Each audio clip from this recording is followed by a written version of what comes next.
Seela was 6 years old when the last hand that had ever touched her kindly let go. Her mother's funeral had smelled of pine and river stones.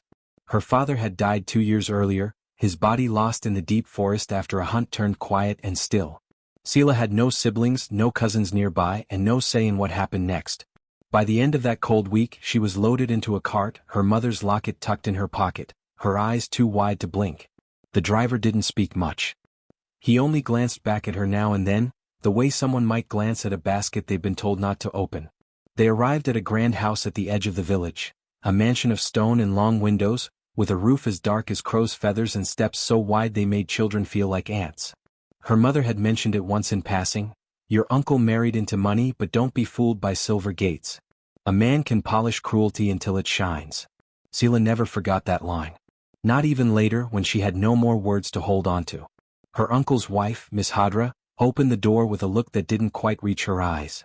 Her dress was too tight at the sleeves, her mouth was pinched, and when she saw Seela's small figure she sighed like someone had found a stain on an heirloom carpet. "So this is her," she said. "I expected, never mind. Come in, don't drip tears on the rugs." The house smelled of vinegar and lavender, of dust too old to sweep. The wallpaper curled at the corners and the floor, those vast planks of aged wood, creaked even when no one walked. Seela was shown to a small cupboard beneath the stairs. It had no bed, only a blanket and a dented tin bowl. "You'll eat down there," said Miss Hadra. "You're not family. You're charity. The sooner you understand that, the better." Seela didn't argue. She didn't cry either. Crying never brought anything but a slap or silence. So she folded herself beneath the stairs, placed her locket under her blanket and watched. The first week she wasn't allowed near the dining table. She would be handed a crust of bread or a few cold potatoes on a plate and told to sit on the floor, near the fireplace but not too close.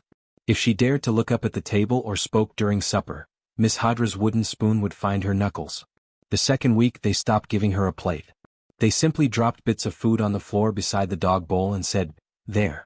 You're closer to the ground anyway."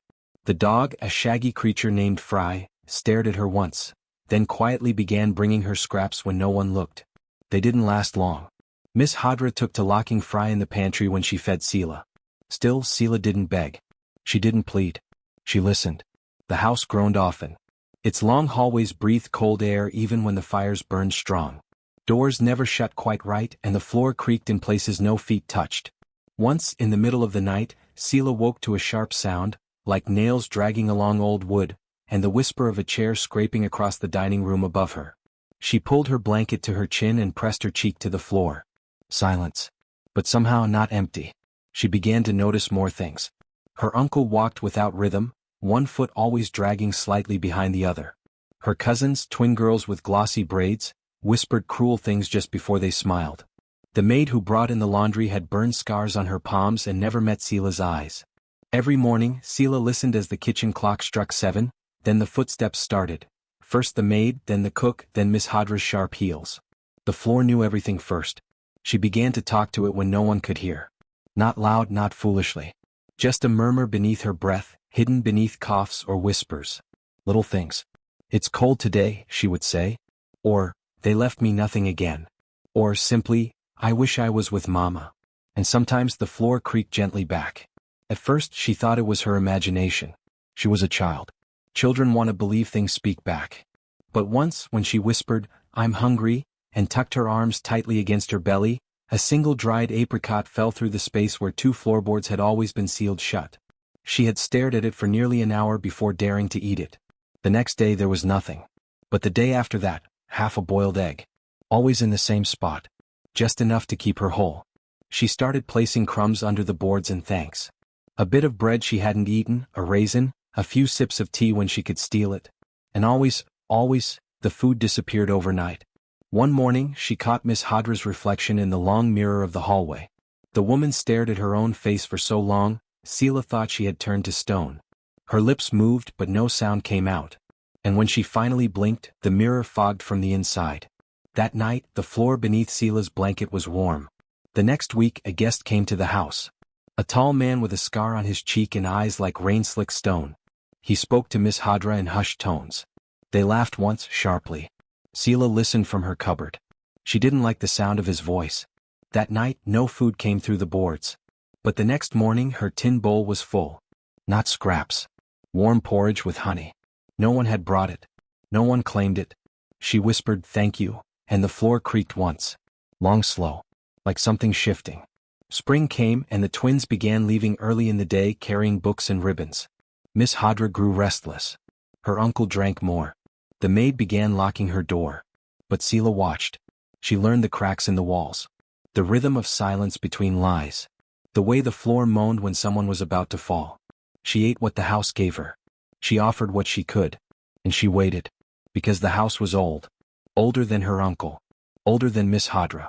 Older than polished windows and silent punishments. It remembered what had been built into it. And Seela, thin, sharp-eyed and silent, was learning how to listen. She was the girl beneath the table. But not for much longer. By the time summer came, Seela had stopped thinking of herself as hungry in the way other children were. Hunger became a familiar ache, something she folded carefully inside herself each day like the edge of a worn blanket. Her body learned to move with it, not against it. Her limbs grew lean and wiry, her eyes sharper than they'd ever been. But even so, some days were harder. Some days the house felt colder, like it had pulled something in from outside and hadn't decided whether to keep it or not. Those were the days when her plate was empty, or when the twins accidentally stepped on her crust of bread, grinding it into the rug with grinning shoes. When her uncle barely glanced at her face and Miss Hadra offered only curled lips and a command to scrub the floors twice, not once. And yet, even on those days she wasn't entirely alone. The first time she noticed it was the morning after the storm. The rain had fallen hard all night, tapping like restless fingers on the roof above her cupboard bed. The wind had howled through cracks in the windows, and the floor above groaned as the family moved from room to room, lighting candles, muttering about leaks and weather curses. Seela had lain in the dark, hands over her ears, but something warm had pressed against her ankle just before she fell asleep. When she woke, she found her plate had been moved slightly from where she left it. She frowned. No one had come to feed her, not during the night, not in the morning. But on the plate was a single slice of warm sweet bread, still soft, still steaming faintly, as if it had only just been placed there. She stared at it, too startled to move. She hadn't prepared it. It wasn't from the kitchen. Miss Hadra never baked sweetbread. The cook only made crusty loaves with no butter, no sugar, no care. And yet here it was. She whispered, "Thank you," so softly the sound barely shaped itself in the air. The floor creaked beneath her. Not a loud sound, just a single sigh of wood. Not under her weight. Not from movement. But from acknowledgement. Seela held her breath.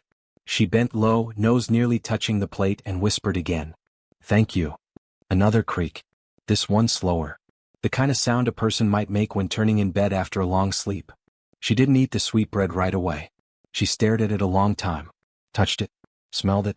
Thought of poison, thought of trickery. But eventually hunger won. She ate it slowly, savoring every crumb. It tasted of vanilla and cinnamon. Of something old and gentle. That night, she placed a piece of carrot she'd hidden from dinner beneath a loose board at the corner of the stairs.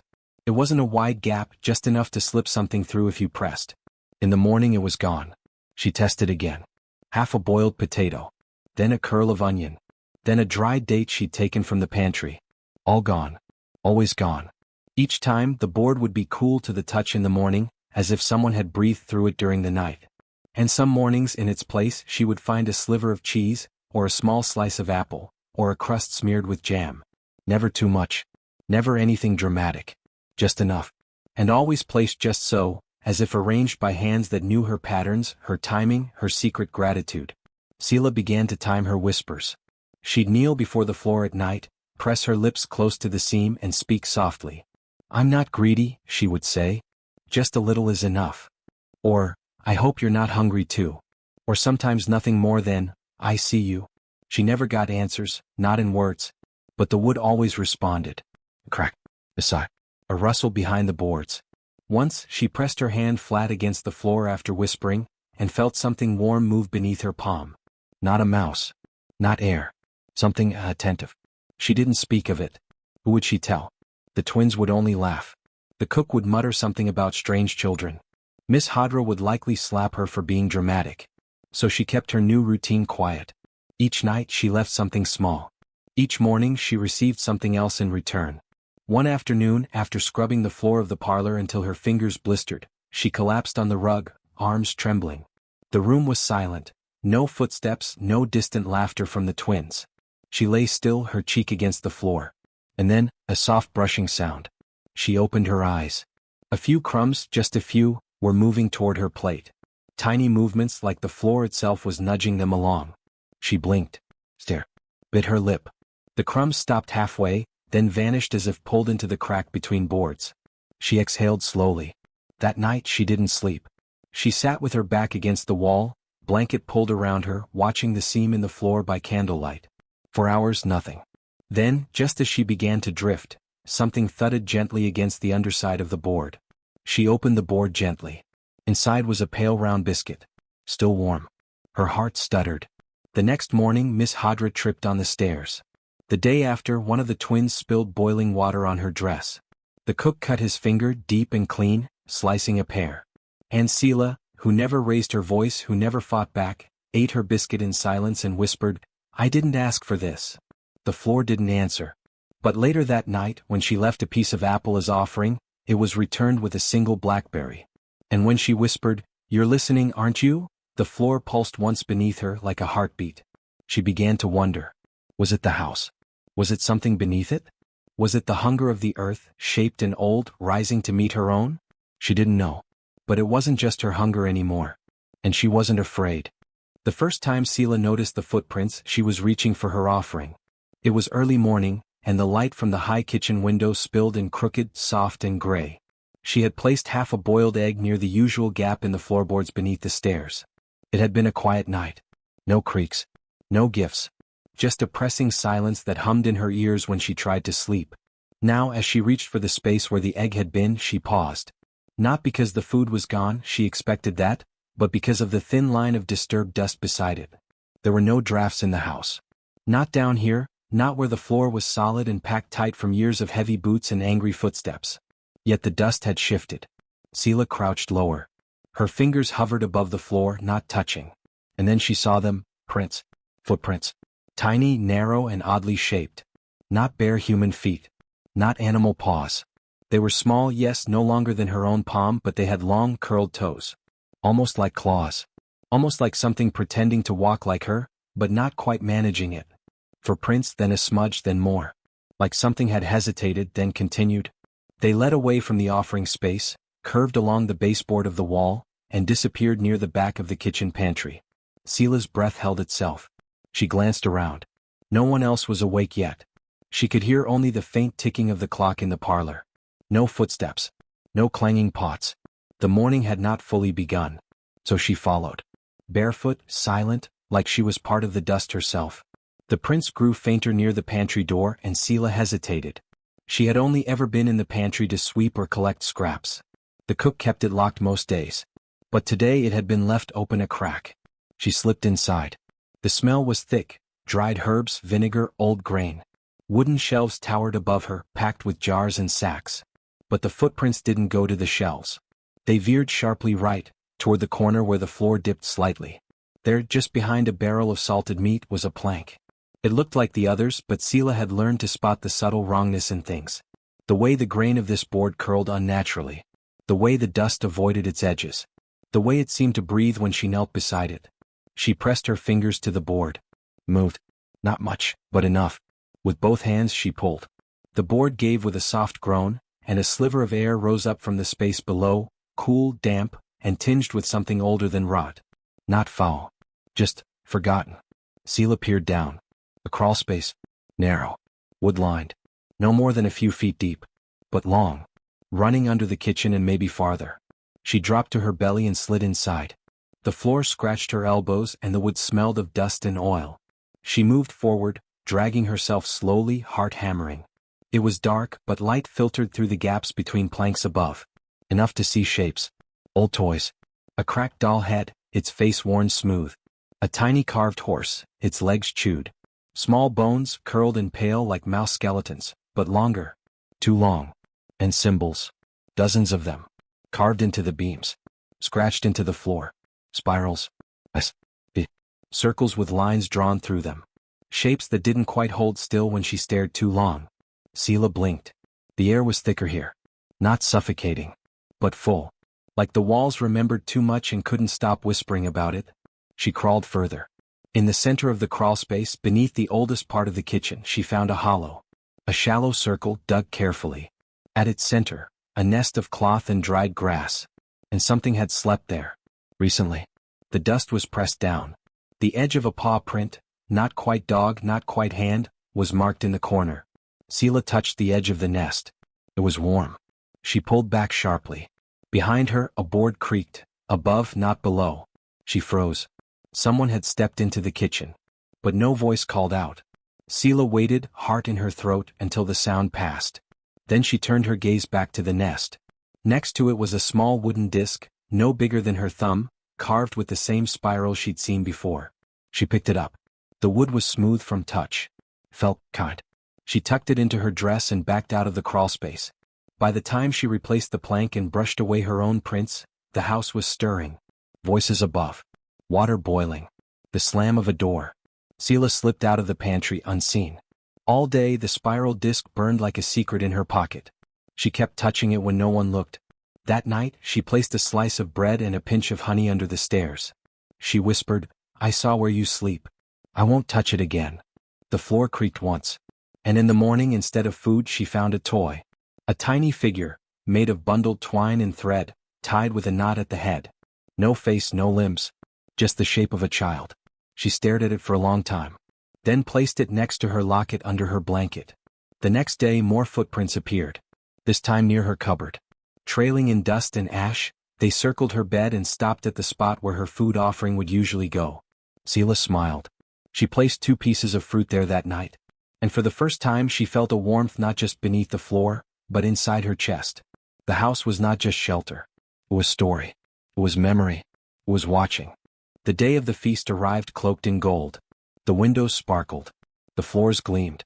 The family moved about with rare excitement, draping silks and silver, arranging flowers that reeked of wealth. Even the twins, usually sullen and cruel in silence, giggled as they polished crystal goblets and watched servants scurry like ants. Seela had been up since before the sun. She had scrubbed until her knees were raw and her hands peeled. She had stirred sauces without tasting them, arranged platters she would never touch, and watched tray after tray of sugared fruits and honey-glazed meats pass under her nose. And when her work was done, when her bones ached and her stomach groaned, they locked her in the pantry. "Too filthy to be seen," Miss Hadra had said, not meeting her eyes. The door shut hard. The key turned. She was alone. The pantry was cold and small. Its stone floor leached the warmth from her skin. Barrels lined the walls, vinegar, grain, pickled things. None of them open. Nothing within reach. There were no windows. No light, save for a thin line that framed the door's edge. She sat on the floor, curled against the wall, arms around her stomach. At first she didn't cry. She told herself it would pass. She counted her breath, made shapes in her mind. Triangles, stars, the curling loops of the spiral symbol from beneath the floorboards. But the smell. It came through the cracks, rich, sweet, heavy. Roast lamb, seasoned with rosemary and garlic. Fresh sweetbread, butter still melting into the crust. Cinnamon wine. Cheese dusted with herbs. Citrus jam. And laughter. So much laughter. Laughter that ignored her entirely. Her stomach twisted. Tears blurred her eyes. She wiped them away. She whispered, "It's not fair." But no one answered. She curled tighter, her cheek pressed to the cold floor. And that's when she noticed the warmth. Not from above. Not from the door. From below. Slow. Gentle. It began at her spine, creeping in like steam rising through the stone. Not hot, just comforting. A warmth that pulsed once, then again, steady and deliberate. She raised her head. The floor beneath her was glowing. Faint. Gold amber like the inside of a candle. The cracks between stones breathed light. And then came the scent. Not from outside this time. From the floor itself. Lamb. Bread. Spice. Sweetness. Her eyes widened. Beside her, her wooden plate, empty when they'd thrown her in here, was no longer bare. Bread. A thick slice, glistening with melted sugar. Then, slowly, roast meat appeared beside it. Still steaming. The plate groaned slightly as it filled. Seela stared. Her hands trembled. She reached out. Touched the bread. It was warm. Real. Not illusion. She took a bite. It was better than anything she'd ever tasted in the house above. Rich. Tender. Made for her. Tears came again, this time silent. She didn't speak. She only bowed her head in thanks and ate. Beneath her the glow grew softer, comforting. The scent swirled around her, cradling her in invisible arms. She understood then. The house, no, the thing beneath the house had chosen her. Not just to feed, but to keep. When she finished the bread and meat, another small roll appeared, seeded, delicate, the kind her mother used to bake before she was taken from her. And a cup. Wooden, cracked, but filled with something warm and spiced. Not wine. Not tea. Something older. She drank. The warmth filled her chest and belly, and something strange passed through her, a memory not hers. Stone. Cold. Chains rattling. A girl crying many years ago. A boy before her, fingers bleeding from scratching the floor. A woman whispering lullabies in a language Seela didn't know. And always, the floor listening. She gasped and dropped the cup. It didn't shatter. It disappeared. Vanished between blinks. The glow dimmed. The sense faded. And then, silence. She sat still. The warmth didn't leave her bones, not even when the key turned hours later and Miss Hadra opened the door with a scowl. "Come clean the dishes," she snapped. "They're stacked to the ceiling." Seela stood. But her legs did not tremble. Her arms did not ache. Her stomach was full. And when she passed the family at their long oak table, laughing and wine-flushed, not sparing her a glance, she didn't feel shame. She felt pity, because they had eaten like kings and queens.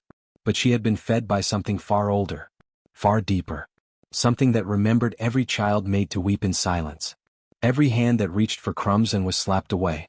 Every name forgotten. Seela carried her plate back to her cupboard. Set it gently beneath her bed. She whispered, "Thank you." And for the first time the floor answered not with creaks or warmth, but with a voice, soft, full, inside her skull and bones. "You are not alone." She smiled in the dark. And slept with a full belly and a heart held gently by the earth itself. The first crack appeared in the hallway near the front door. It was narrow and jagged, almost like a vein cut into the polished tile. Seela saw it when she was scrubbing the baseboards, her knees raw against the cold floor. At first she thought it was a shadow, but when she leaned in she saw the way the edges curled, not broken but opened. From beneath, something shimmered faintly. A pattern. Swirling lines like the carvings she'd once seen under the crawlspace. But finer. Older. She reached out and brushed it with her fingers. Warm. Not stone. Not quite. That night another crack appeared, this one near the fireplace. No one noticed it but her. When she passed by, the dust along its edge lifted slightly as if in greeting. A whisper followed. Not a word. Not a sentence. Just a sound barely audible. Like breath pulled through hollow wood. She said nothing. The next morning her aunt slipped. The woman had been shouting, scolding Seela for putting the spoons in the wrong drawer. She stormed through the hallway and her foot landed on the first crack. Her heel twisted sharply. She let out a screech and crumpled to the floor. The break was clean. Her wrist turned purple before anyone fetched ice. Seela stood quietly by the wall and watched as servants helped her aunt up. No one blamed the crack. They said the floor was old. They didn't notice the pattern glowing beneath it. That evening her uncle began coughing during supper. At first it was shallow, then deeper, rough and wet. When he stood to leave the table he spat into his napkin. The cloth bloomed with mud. Thick black soil. Everyone gasped. He stammered, cursed, and insisted it was the wine. That the lamb was too rare. That someone had burned the thyme. But Seela knew better. She had felt the air shift. And the whisper from the tiles followed her again that night as she walked back to her corner beneath the stairs. Seen? It seemed to murmur. Safe. In the morning, Seela found that someone had swept the kitchen before she arrived. The ashes had been emptied. The pot was already scrubbed. The bread was already proofed, rising perfectly on the windowsill. She looked around, confused. No one else stirred. She turned toward the floor. A single hair ribbon lay across the crack near the sink, one she had lost days ago. Clean. Folded. She picked it up, tied it gently in her hair, and went on with her day. Later that week, when one of the cousins, Gara, the younger one who always pinched Seela's arm for fun, tried to trip her while she carried dishes, the plate didn't fall. It hovered. Just for a second. Then it settled safely onto the counter. Gara stared. Seela didn't. She simply whispered under her breath, "Thank you." Her bruises began to fade faster. One on her thigh, once black and pulsing, had vanished overnight. The welt across her wrist was gone by morning. Even the calluses on her heels began to soften. She caught her reflection in the wash basin. Her eyes looked brighter. Not just alive but known. The house was watching. And choosing. The whispers grew bolder now. Not louder but closer. They tickled the edge of her hearing when she moved barefoot. They followed her into the cellar, the attic, the pantry. They said nothing cruel. Only words like, mine, child, air. Once, beneath the kitchen stairs, she thought she heard a lullaby. In a tongue she didn't know. But it curled around her heart like warm cloth. The adults in the house started to avoid her. Her uncle flinched when she entered a room. Her aunt muttered prayers when Seela passed too close. The servants glanced at her hands, her hair, her feet. Even Gara stopped teasing. They didn't understand. They only saw a girl growing quiet and strong. They didn't see the cracks growing wider. Didn't hear the voices rising just beneath their feet. But Seela did. And every time she whispered back, the house whispered louder. The first root came at night, quiet as breath. Seela woke in the pitch-dark space beneath the stairs, her blanket twisted around her ankles, her skin tingling with the sense that she wasn't alone. At first she thought it was a mouse, the soft scratch of something dragging along the wooden floor. But when she sat up and squinted into the dark, she saw it, thin as a string, pale as milk, curling out from the crack beneath her bed. A root. Alive. It moved gently, blindly, like it was searching for her. She did not scream. She didn't move. She watched. Another root followed, and another, hair-thin tendrils that pulsed faintly, glowing with a faint greenish warmth. They weren't threatening. They smelled faintly of wet moss and spice, of something growing in deep earth. One brushed her finger and it felt like silk. Seela waited. Eventually she fell asleep. When she woke at dawn, they were gone. All that remained was a single tiny fruit resting beside her plate. Round, no bigger than a marble, its skin the color of sunset. She stared at it. She sniffed. Sweet. Familiar and not. She bit into it. The skin gave way easily and the flesh inside was warm. Not juicy, but soft, almost like honey folded into bread. She ate it in 3 bites. That night she dreamed. In the dream she stood beneath the great kitchen table. But the table legs were tree trunks now, reaching up to a canopy of leaves. The house was gone. Only vines and branches, roots curling above ground like veins and skin. And voices. Chanting. Oh. Many. All speaking her name in unison. Not screaming. Not commanding. Calling. Welcoming. She woke with her heart hammering in her chest. But there was no fear. Only a strange, pulsing warmth behind her ribs. She rose from bed and stretched, and blinked in surprise. Her limbs didn't ache. Her knees didn't pop. She could feel the blood in her fingertips like warm river water. She carried the heavy water bucket to the stove without needing 2 hands. The iron pot that usually took 2 maids to lift, she hoisted onto the fire by herself. Her muscles moved like rope, tensile, quiet, unbothered. When she swept the floor, the broom moved faster, smoother. And when she whispered her usual morning prayer, "Thank you for waking me, thank you for feeding me, thank you for hearing me," her voice came out deeper than before. Not strange. Just stronger. The floorboards didn't creak anymore beneath her feet. They thrummed. That night more roots came. She sat up and waited for them, her legs crossed on the boards, her eyes wide open in the dark. They slipped through the cracks like old friends. Some curled around her ankles. Others coiled beneath her plate. One offered another fruit, this one shaped like a tear, golden, humming faintly with warmth. She didn't hesitate this time. She ate. The dream came again. This time, the chanting voices were joined by a shape, a figure made of vines and roots, faceless, tall, bending toward her. It did not speak with a mouth, but she heard it clearly in her bones. You feed the hunger that they made. When she woke, there were petals scattered across her chest. They fell away like snow as she stood. She didn't hide them. She didn't wonder anymore if the house was blessing her or using her. It didn't matter. She had been starved and broken. Now she was being built. From the ground up. And each root that curled through the night whispered her name with reverence, not pity. She whispered back. And the fruit kept coming. They noticed when she stopped asking for food. At first it was small things.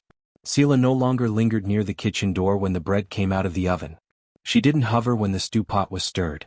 She passed by bowls of porridge and trays of meat without looking twice. Her footsteps were silent, her face unreadable. The aunt whispered to the uncle. The cousins stared. She's up to something, they said. She's stealing from the pantry, another hissed. But when they searched, nothing was missing. No crumbs. No peelings. No bones. So they did what cruel people do when fear takes root. They locked the kitchen. They cut off the scraps, the crusts, the leftovers they'd always tossed her way with sneers. They poured water down the drain before she could drink it. They watched her, waiting for her to beg. She never did. She walked through the house with her head low as always, but her eyes now gleamed like wet stone. Her skin glowed faintly, like it had swallowed sunlight. Her hair, once dry and knotted, shimmered as she moved.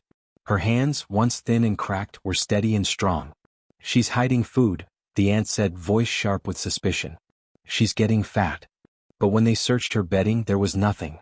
No crust, no wrappers, just floorboards, and cracks, and warmth. The cousin Gara kicked her that night hard in the ribs. Seela didn't cry, but the floor did. A groan rose beneath them, deep and slow and wrong, like something old stretching after a long sleep. The lights flickered. The plates in the cupboard rattled. Gara screamed and stumbled back. The aunt said it was the wind. The uncle muttered about rats in the walls. But the servants said nothing. They had started avoiding the kitchen altogether. Even the dog, once the only creature who'd tolerated Seela, now refused to cross the kitchen threshold. It sat at the doorway, whining low in its throat whenever she passed. On the third day without food, Seela carried 2 full water buckets up the stairs without spilling a drop. On the 4th, she scrubbed the entire house without breaking a sweat. By the 5th, she didn't sleep at all. She sat upright under the stairs, her eyes wide open in the dark, watching the floor bloom. Roots now, fat and writhing, curled through the cracks. Some bore flowers shaped like stars. Others pulsed with light. They brought her fruit as always. But more than that, they brought her calm. The hunger that once gnawed at her belly was gone, replaced by something slower, heavier, older. The house wasn't feeding her anymore. It was becoming her. That evening, when the aunt tried to strike her with a wooden spoon, the floor cracked down the middle of the room. The spoon snapped in half mid-swing. The chandelier above them swayed hard enough to send glass crashing to the floor. The aunt stumbled back. "What are you?" she hissed. Seela said nothing. She didn't have to. The house answered for her. The groan rose again, this time higher, layered with whispers that skittered along the walls. The fireplace coughed up ash. The pantry door slammed open, then shut, 3 times in a row.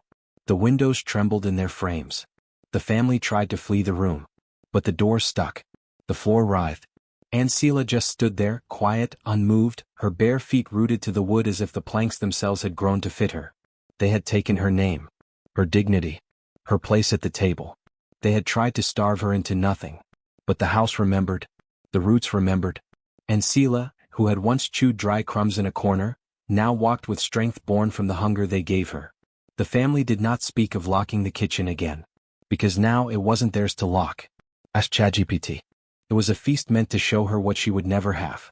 Roasted hens glistening with spice, sweet yams soaked in syrup, fruit glimmering like jewels in silver bowls. The long oak table groaned beneath the weight of it all, candles dripping wax like slow tears. The family laughed louder than usual. They spoke in exaggerated voices, slicing meat too forcefully, spilling wine on purpose. And Seela watched from her place on the floor.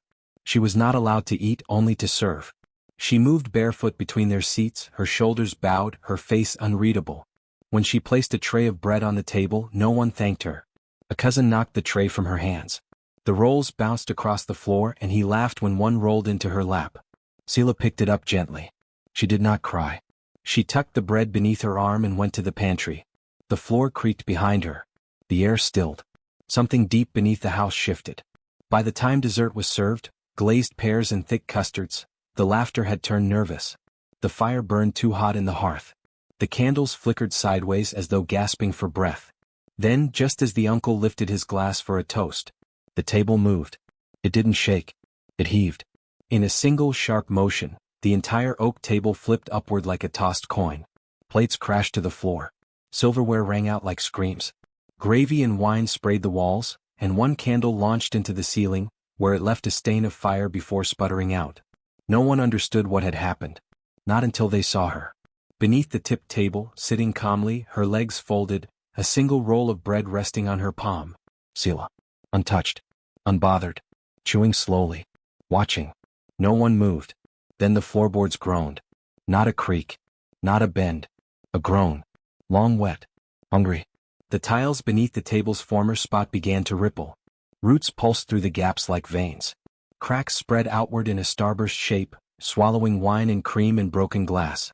The cousin who had knocked the tray from her hands, Gara, backed toward the hallway muttering prayers. He slipped once, regained his balance, then ran. That night he did not return. They searched his room. His bed was untouched, his shoes still by the door.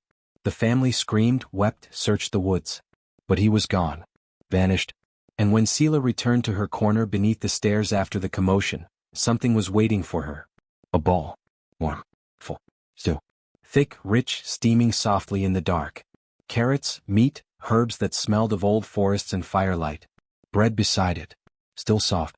Still warm. She sat cross-legged and ate without hesitation. Each bite lit her from within. She felt it fill the hollow parts, not just in her belly but behind her ribs, in the places grief had once made into caves. Outside her space the house was silent. But beneath her the floor thrummed like a heartbeat. She placed the empty bowl on the boards beside her. "Thank you," she whispered. The wood beneath her glowed faintly as if smiling in reply. And above her, in the now empty dining room, the wine on the ceiling dripped like blood. They tried to pretend things were still normal. The remaining family cleaned the shattered plates and scrubbed wine from the ceiling, but the stain never fully lifted. It darkened with time. The table, once flipped, was never set upright again. It lay on its side like a fallen beast, too heavy to raise, too cursed to burn. Sela said nothing. She moved through the halls freely now, barefoot, humming soft notes under her breath. When she passed through a room, the air lightened. When she entered the kitchen, the hearth stirred to life. Roots no longer hid from her. They parted where she walked, curling back like leaves opening to sun. The floor beneath her warmed, pulsing gently. The aunt was the first to try and leave. She packed at dawn, hissing instructions at the uncle, stuffing clothes into a cracked leather bag. But when she reached the front door, it wouldn't open. Not stuck. Not jammed. Simply unwilling. The knob turned but the latch stayed still. The window stayed shut. The back door vanished entirely, just smooth wall where it had once been. She screamed. The house sighed. That evening her bedroom door vanished too. Not closed. Gone. She slept on the cold tiles in the hall, wrapped in curtains. Sela walked past her without speaking, a bowl of fruit in her hands. The uncle tried next. He carried a hatchet and shouted threats, smashing a hole in the parlor wall. But behind the plaster was not the outside. It was more wall. And more. Layers of it. Wood, bone, brick, clay. An endless layering of everything the house had ever been. He backed away slowly. The walls watched. The cousins stopped speaking at meals. They jumped at every creak. Their hands trembled when they touched the silverware. Sela sat cross-legged in the kitchen, her plate full, roots curling around her ankles like cats. She sang while she ate. A lullaby no one had taught her. A song the floor whispered each night before sleep. The lyrics made no sense in any language she knew, but she felt them in her blood. The house listened when she sang. It hummed along. One by one the others tried again to escape. One got as far as the cellar door before it melted into black vines. Another found themselves locked in the mirror for 3 days, their reflection screaming silently from the glass. No one blamed Sela aloud. But they stopped looking her in the eye. She didn't care. She had stopped waiting for kindness. She had been broken, bent, starved, ignored. But the house had seen her. Not just her pain, her presence. It had watched her crawl along the floor with cracked knees and whispered thanks with a dry tongue. It had felt her hands offer crumbs not to herself but to the gaps between floorboards. It had known her hunger, not just for food but for belonging. And it had answered. Now it chose her fully. Its doors opened for her and only her. Its halls lit when she walked. Its hidden cupboards offered fresh fruit, warm bread, boiled tea. The wind through the chimney carried her songs across the rafters. The others, once so loud, now whispered in corners. They spoke of curses. Of ghosts. But they never dared say her name. Sela didn't need them to. The house had learned it. And every night, as she drifted to sleep in her little nest of blankets beneath the stairs, the floorboards hummed it back to her, low and steady. Sela, Sela, Sela. You said. The family faded like a bad dream. One by one they vanished, swallowed by doors that didn't open, mirrors that didn't reflect, beds that grew cold even while they lay in them. No one in the village knew when the last of them disappeared. No one dared to ask. Only the house remained. It stood at the edge of the woods, half covered in vines and moss, windows glowing faintly at dusk. Some said the trees bowed toward it. That the roots beneath it breathed. That sometimes at night, it sighed, like a great beast sleeping, content and watchful. Few came close. Children, curious and brave, once snuck near the fence. They returned with tales of music from inside, of warm bread left at the doorstep, of laughter that made their bones ache with longing. One boy swore he saw the floorboards move like waves under glass and a face, calm and shining, watching from an upstairs window. But adults warned them. "Do not go to the house if you carry cruelty," they said.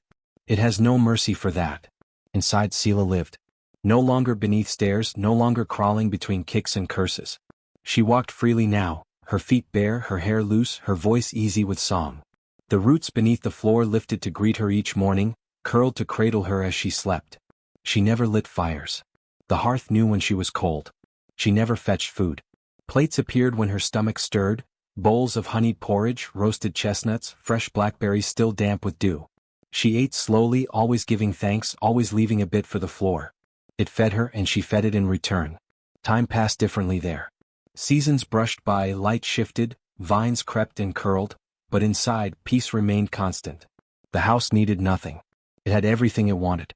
It had her. Sometimes visitors came. The hungry, the lost, the kind-hearted. She let them in. The house welcomed them with open doors, warm blankets, food that tasted like memory. Some stayed a while. Some only needed a night. They left with full bellies, lighter hearts, and dreams of roots and music they couldn't explain. But not all who came were kind. One day, a merchant arrived with sharp boots and sharper words. He spoke of buying the land, cutting the vines, building something proper. The house didn't like his voice. Seela greeted him politely. Offered tea. He knocked it over, demanded meat instead. She smiled softly and turned away. The floor shuddered once beneath his chair. By morning he was gone. No one saw him leave. But at breakfast, a fresh stew waited at Seela's table. She didn't ask what was in it. She never did. The house remembered everything, every footstep, every insult, every bruise. It held the echo of every cruel laugh, every bite denied. And it protected what it loved. The vines thickened. The cracks sang. And Seela, the girl once made to eat from the floor, now ruled above it. People told stories. They said she had become a witch. That she spoke to wood and leaf. That she could hear lies before they were spoken. But those who truly met her knew otherwise. They said she was quiet, gentle. That her food tasted like forgiveness and old warmth. That her eyes saw past pain. That her home felt like being wanted. They didn't know what she had endured. They didn't need to. The house knew. And it would never forget. Nor would it ever let harm touch her again. So when strangers asked where the family had gone, villagers only shrugged. Some things fall away, they said. Some things are meant to grow. And deep beneath the kitchen floor, the roots curled tighter, holding the truth like treasure.